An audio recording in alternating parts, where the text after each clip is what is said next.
আপনার এমন কোনো গোপন আমল আছে কি যা শুধু আপনার ও আল্লাহর মধ্যেই সীমাবদ্ধ? দুনিয়ার জীবনে আমাদের প্রধান দায়িত্ব হলো নিজের আমলনামা সমৃদ্ধ করা। সমৃদ্ধ আমলনামার মাধ্যমে আল্লাহর নৈকট্য লাভ করা।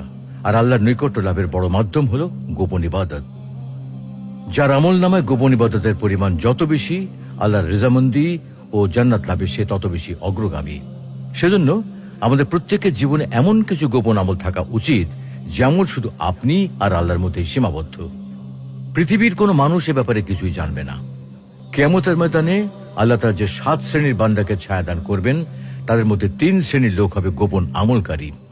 নবী করিম সাল্লাল্লাহু আলাইহি ওয়াসাল্লাম বলেন, সেদিন 7 শ্রেণীর ব্যক্তিকে আল্লাহ তার আরশের ছায়া আশ্রয় দেবেন, যেদিন আল্লাহর আরশের ছায়া ব্যতীত আর কোনো ছায়া থাকবে না। তার মধ্যে অন্যতম হলো সেই ব্যক্তি যে এতটাই গোপনে দান করে যে তার ডান হাত কি ব্যয় করে বাম হাতটা টের পায় না। অতঃপর সেই ব্যক্তি যে নির্জনে আল্লাহকে স্মরণ করে, ফলে তার 2 চোখ দিয়ে অশ্রু প্রবাহিত হয়। আল্লাহ রাব্বুল আলামিন আমাদের সকলকে প্রকাশ্যে ফরজ ইবাদত আদায়ের পাশাপাশি প্রকাশ্যে এবং গোপনে উভয় পদ্ধতিতে নফল আমল করার তৌফিক দান করুন। অবস্থা অনুসারে কখনো প্রকাশ্যে করার তৌফিক দান করুন, আবার গোপনে করার মাধ্যমে তার নৈকট্য অর্জন করার তৌফিক দান করুন। আমিন।